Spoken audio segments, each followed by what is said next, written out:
Well, actually, isipin mo yung flood control, trillion na yon, pero tip of the iceberg pa lang yon. Hindi pa yun buong korupsyon. Ano pala yung tip pa lang yon. So, ibig sabihin, walang pag-asa kung hindi po mababago. Kasi din, kino-cover up. May solusyon na yung kay Senator Marcoleta eh. Kaya lang kinover up, pinalitan si Senator Marcoleta. So, ibig sabihin, talagang walang hustisya na mangyayari dito. Kawawa ang Pilipinas. Kaya kailangan ito magsama-sama tayo. Kasi tayo yung tumatayo na hindi na tayo papayag ng ganito. Kasama nung sinabi kanina, ang isang ting-ting ay walang power, pero pag magsama-sama tayo, magiging walis po tayo. So, wag tayong tumigil na magsabing may mali na, dapat na itong ihinto. Yun po ang atin. Mali na po ang nangyayari. Kawawa na po ang bansang Pilipinas. Sana lang, Doc. Talking about sa ngayon kasi, ang acting chairman ng Blue Ribbon Committee ay si Erwin Tulfo. Ano po yung nyo, saan patutungo ang investigasyon? Wala kasi under pa rin siya kay Tito Soto eh. Alam naman natin si Tito Soto, kontrolado lang siya ni Romualdez.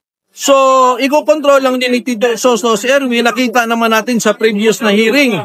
So, wala pa akong hope nakikita, kundi cover up lang po ang mangyayari. Ang dapat dyan, palitan si Tito Soto.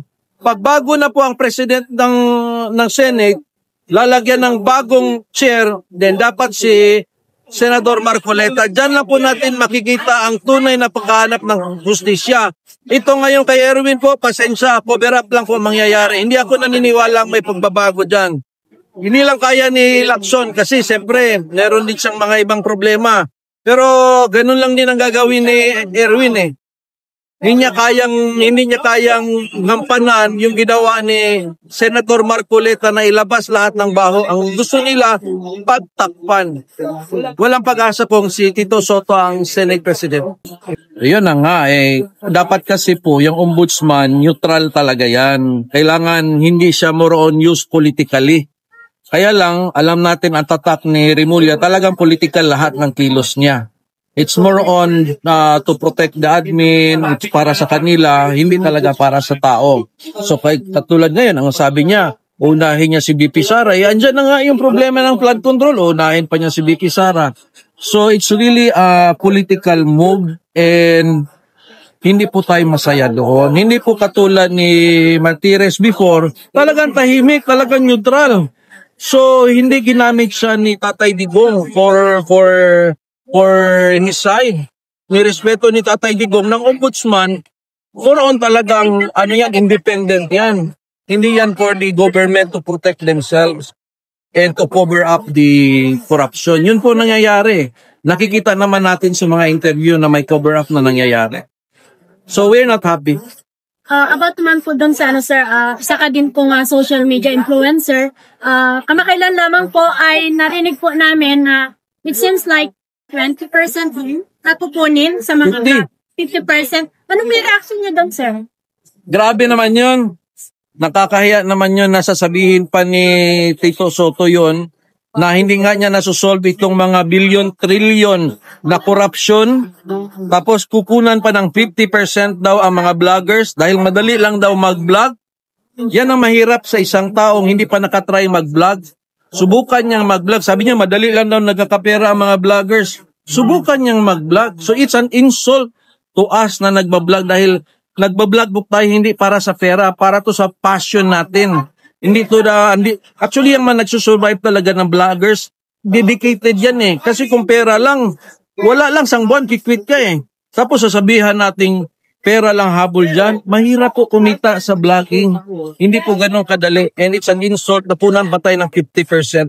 So for Tito Soto, isolve mo yung corruption. Huwag mong dagdagan pa ng tax ang mga vloggers. It's a wrong statement. Ako po si Tony Armelia, dati Community Development Officer and Organizers ng mga informal singles. Bakit po ako tumayo? Dahil noong una, insawan, ang diba natin, ibalik ang yaman ng Pilipinas na ninakaw ni Marcos. Anong nangyari? Mamaya ko nadungtungan. Pangalawa, yung nangyari po noong PDAP issue. Napakulong natin ang mga senador. Ako po yung nagmaskot ng pamoy sa ITSA. pero sayang nakapag-inayang. Hindi po tayo nag-success at hindi napakulong. Ako rin po ang nagpaspot sa buka ni Bong Revilla, Senador Bong Revilla, para makulong. Pero nagiging malaya. Ito po ang sakit na kanser sa lipunan, pagnanakaw ng bayan. Ito po ang sakit na hindi kaya gamutin kahit sino pang magaling na doktor. Kahit si Dr. Wata, hindi kayang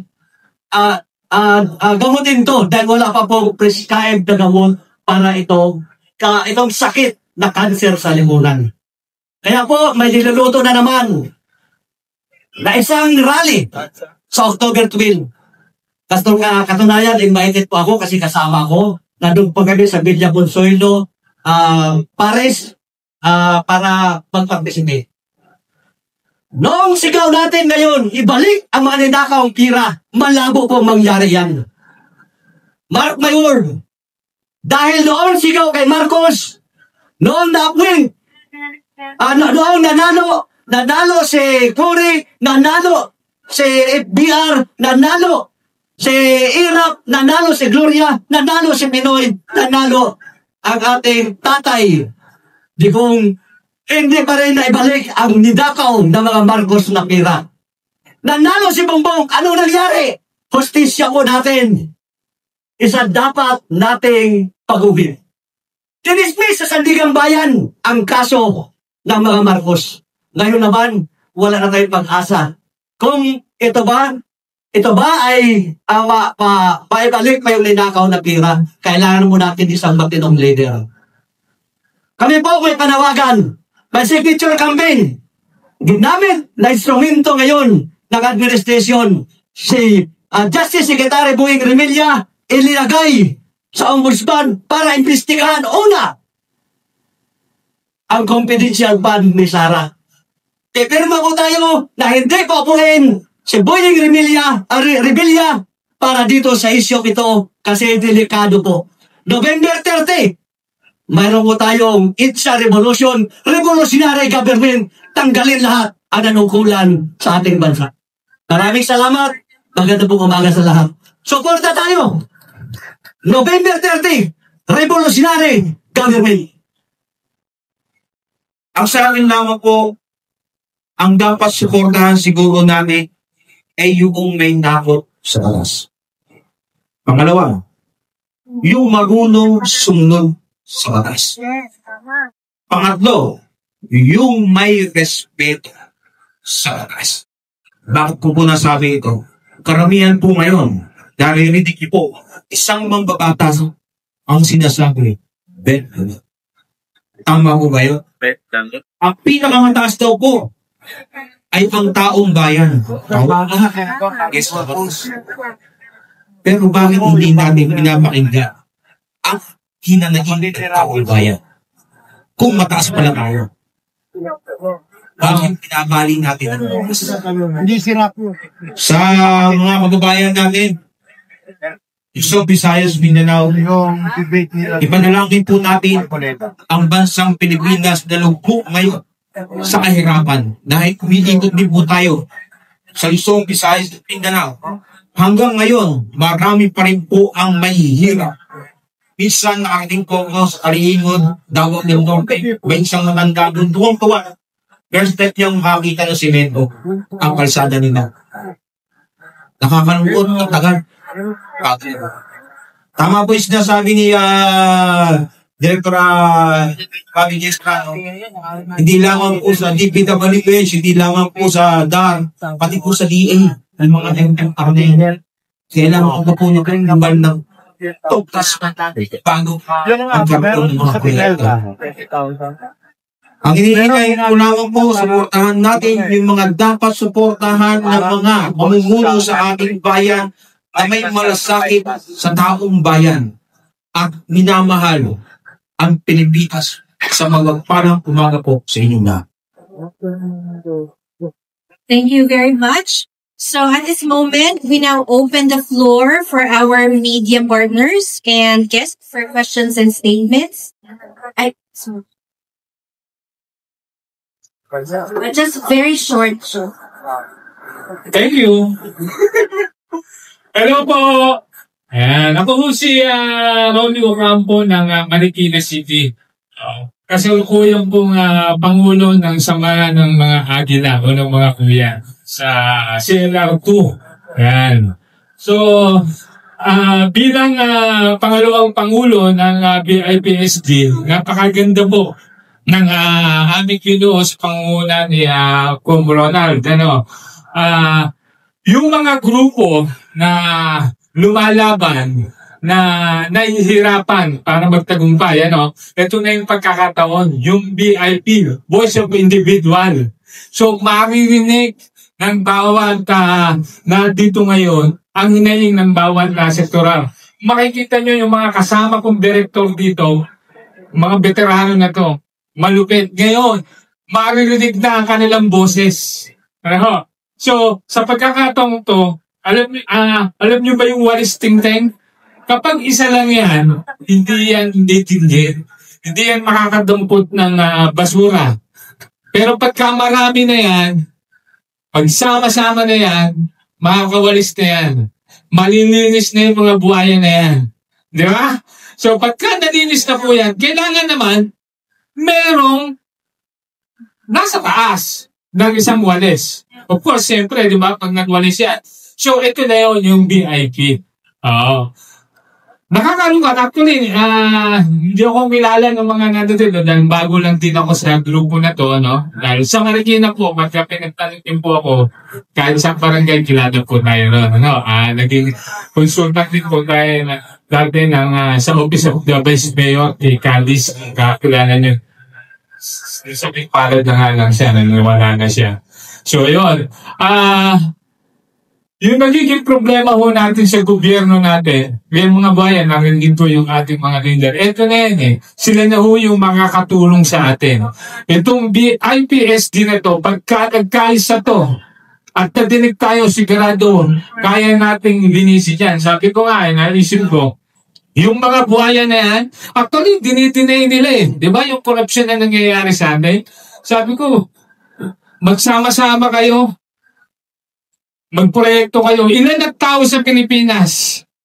Ang pagkakalam ko, nasa 120 million tayo. Lahat tayo.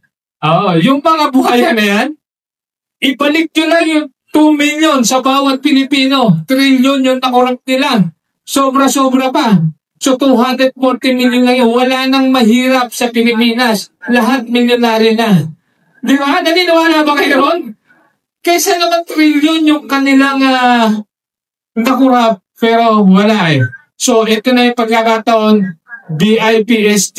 Ito yung pagkakataon na kung saan dapat silang matakot dahil ang lahat ng taong nasa harapan ninyo ay maninindigan para mawala ang lahat ng buhaya sa Pilipinas. Maraming salamat po. Thank you very much. And last... Okay po. Hindi ko na papakiin lahat. Isang magandang umaga po sa atin. Di ba yun ang isang tanong mo? Okay. I'll put it like this. A leader is one that can inspire and motivate our people. A manager can organize, and direct, and plan for the betterment of the community. Yet, we have to come up with a leader at the same time a manager. And we see these qualities in Vice President Sara Duterte. So we have to root for VP Sara as the next president of our country. That's my answer. Tanong, question. Sagot. Sa akin po, ang gusto ko namin, sectoral representative na guidance po sa mga sektor at namin mamuno at agawin po si Vice President sa sectoral representative. Yes. Siguro in line with the party list law, pwede natin gawin. Okay? Pwede natin amendahan ang party list. As a former ombudsman, I know that the public tax in 1941 is in the no. It has a lower intention as enshrined in the Constitution, but the implementation was mangled by COMELEC, and the Supreme Court. That's why we see millionaires as representatives of different bogus sector-run organizations. So that's the problem. It has to be sector-based in terms of representation. The next question, very good, very dependent. And any question, this, magalit lang kasi. Come forward. Ibigay mo na. Ito pa yung organization. Sige. What are your right to change the family system?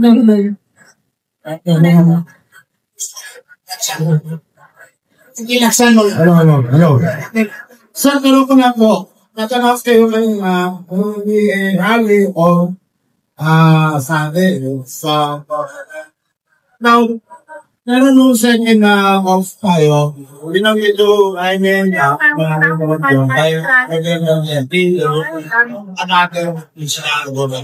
and are waiting for the 2000 election, which will be the priority of this day. In terms of the rally, wala party kita, but this organization is invited to join. At wala one of the organizers. When it comes to the, but we support any rally for the purpose of peace and development for this country. Hindi namin alam yun. Hindi pa namin alam. For further announcement, always na lang po. Kasi we will just await for further announcement. Sabi ko nga, we are not party to that, but we are being invited. So, kung pagkukuluhan yan, baka mag-participate kami. Maraming salamat po. Thank you. Next, okay, time is running because we are only up to before 1. Dahil my next event that will take place. Closer. Next ko mo malaman kung ito ba ito na mo ba yung kasagot kumamit na hanggang ako nakatalo ko dito kami ng kababayan dahil marami na ulit na wala sa nangyayari. Ang bakos, pinagay ko siya. Hindi mo niya sa gusto. Ano mangyayari? Kayo lang masagutan ng palma. Kung direct na answer or be able to address the deep-seated issues of the country, we cannot say at this point in time. But we are here to be part of the solution. We need to connect someone of it. What we see is that we have to support the leader who can champion the cause of the Filipino people and who has the ability to address the deep-seated menace of this country, which is corruption, walang hypocrisy, walang puso, and we see this, as I said, as one of the qualities of the Sara, which we call rank leader. As a rank leader in her, a resilient, agile, and development leader, for sure. I'm sure that she will be able to cross the mountains of the people. Paano nila mapupunta si Gobyerno? Paano ba ito? Nasaan ako nasaktan sa sinadong kanina? Kasi anong mga yan, pagkakita ka ng mga bigas din sa Tingnan ko kung tama ka sila. Sana tama sila. Kung tama sila sa utak. Nakikita dito mga doktor na. Sir, kapag mo sa inyo, mga ulit na natin parang ito. Ano ginagagawin? Okay. Anymore? Yes. Ialayamin ko pa from Erwin News. Kanina meron ko mga nakabanggit sa inyo na you are calling for resignation of PDBM. Last Wednesday, pinasiling na mo ni Cavite Representative Kiko Barsala yung inaayin niya na mag-file ng impeachment complaint laban kay PDBM. Ano po ang inyong stand or reaction? Well, that is the overwhelming sentiment of the Filipino people is for the president to resign. Because SCP is no longer in control of this country. I don't think they have killed the moral ascendancy to the world because of so many issues confronting his administration. Sabi nila, siya daw yung nag-announce sa kanyang SONA kung gaano ka lala ang corruption. Pero kung titingnan mo naman sa 2025 General Appropriations Act, ang batas na yan ay promulgated by Congress. At tumaan yan sa bicameral committee at ito ay pinadala sa office ng Presidente para i-review at pirma. Ang ginawa niya, ni-review at to him, mayroong mga hindi tayo nais na budget na nakalagay doon o allocation nakalagay doon sa 2025. Pero, bakit hindi nakita yung 1 trillion pesos na flood control project? The biggest in Philippines history, not in the world. Dapat, kung kanagatuga yung budget na yun, mga insertion ng mga congressman at mga senator, dapat imbito niya rin lahat yun. Pero pinabayaan niya, pinirmahan niya pa rin yung batas. Kaya nagkaroon ng banyan ng budget, nagkaroon ng NATCO. So, hindi siya excuse sa kananangkan. The accountability and at the same time, command responsibility is being rested in him. So, that's the problem. That's why continuous yung panawagan ng mga tao dapat mag-resign siya. Okay, that's the last question. Doctor, last statement for the goal. Okay, thank you very much for your presence this morning, especially LTS from DDSSD, our officers of BIPSD. Hindi po natatapos ang ating journey, ating struggle, ating advocacy after we end this event this morning. Nagsisimula pa lang tayo. Gusto ko lang pangingit sa inyo na dalawang bagay lang po ang dahilan kung bakit ng kakagulo sa Pilipinas. Ngayon, dalawa lang. One is greed for power. Nakikita nyo kung sino-sino na lang ang kapwa gusto pang manatili sa power yung mga nataupo. Greed of power.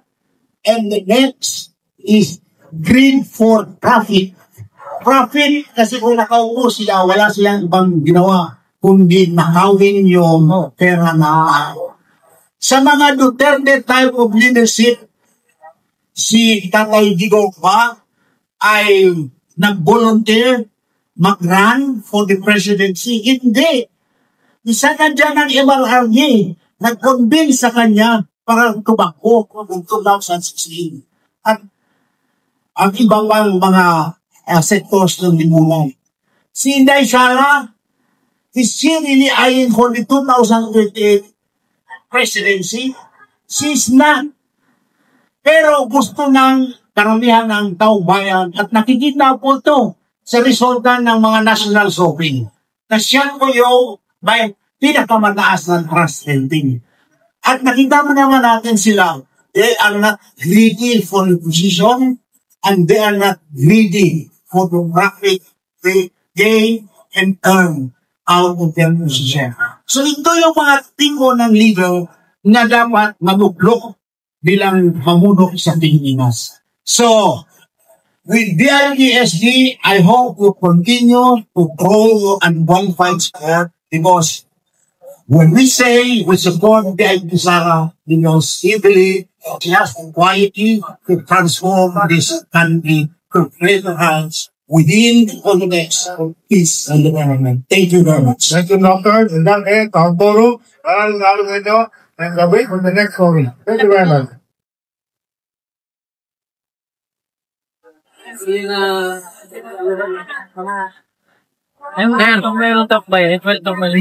come to the end of this historic event, may today remind us that every individual voice matters, and when united, those voices can change a nation.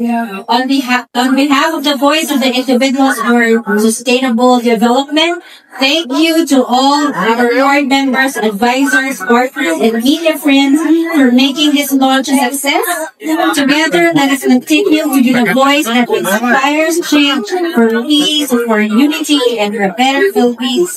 This has been your host, Maricel Piri, Secretary General of PIPSD. Maraming salamat po. Mabuhay po tayong lahat. Mabuhay ang very best. Vlogger? Yes, sir. Wala. Pindi yung bala. Nagalit sa aba na. Yan.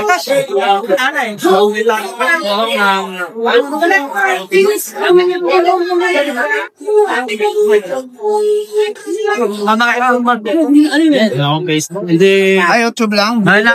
Medyo late. Ano kasi? Ano na oras? Yun tayo. Sir, sorry.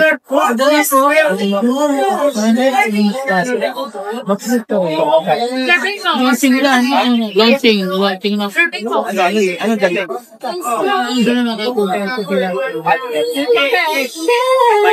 May pa tayo dyan? May for pa para. No space for we shall like this place.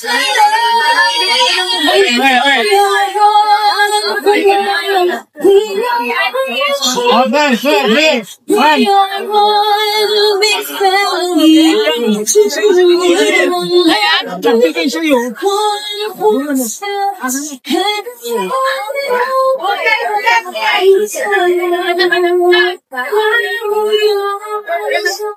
Signature lang. Tapos na nga ba yun? May susunod pa dito. Mamaya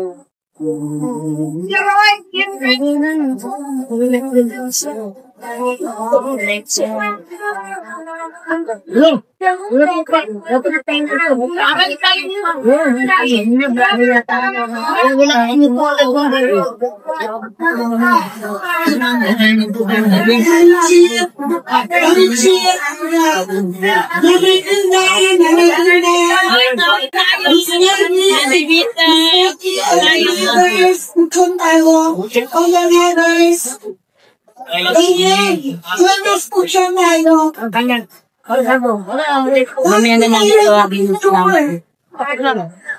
May hawak silang, papel. Saan yun? Sir, yun, may hawak may papel. Hindi ko alam. Ganyan yung yung sasagutan, nandun sa labas. Ano saan? Ano lang yun, mga tanong-tanong lang. Okay. Tanong-tanong lang kung anong sektor ka. Tanong ka na mga sumagot doon kasi nag-robot ka lang naman. Ha? Naglalagyan tayo ba sila? Sino? Hindi man yun, mga kamang. Ayun o, nila ko yun. Anong book? And guys, thank you so much. Logo naman lang tayo. Sidok Mata, lumabas na? Daisy, shout out. Sidok Mata. Ito. Nandun. Ang ganito pagkain namin ba ya? Nasa rin doon. Ay, Thank you very much. And before that forum, we would like to acknowledge the presence of one of our board of directors, Mr. Ricardo Enverga. Hi, sir. Thank you for coming. And Mr. Ron Cornejo, the floor is yours. Okay, so the pastor, please ask the questions, make it very clear. Identify your organization, okay? What's the best spiritual? Okay, please. Make it brief, huh? Yeah. Identify kung sino.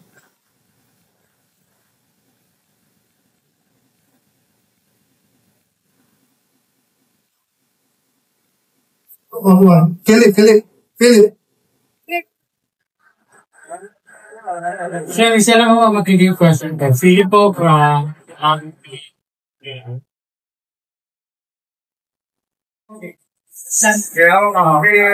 yung dream ng isang tao natin, winner yung dream.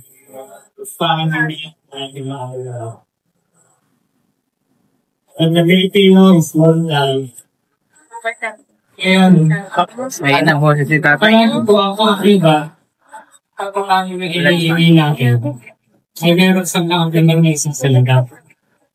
Ay, bukod po nito, anong kaya nga natin gawin?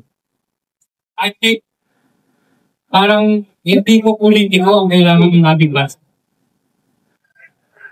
If I may be allowed, I would rather say, managers, kailangan natin mag-run ng aming data. Pag ulitin ko, alam na natin.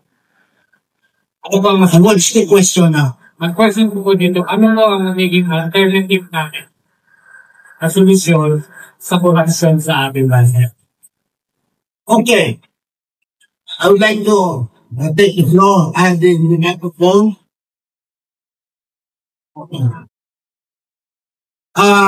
Tinatanong mo, hindi dapat leader ang dapat mamuno sa atin, kundi manager.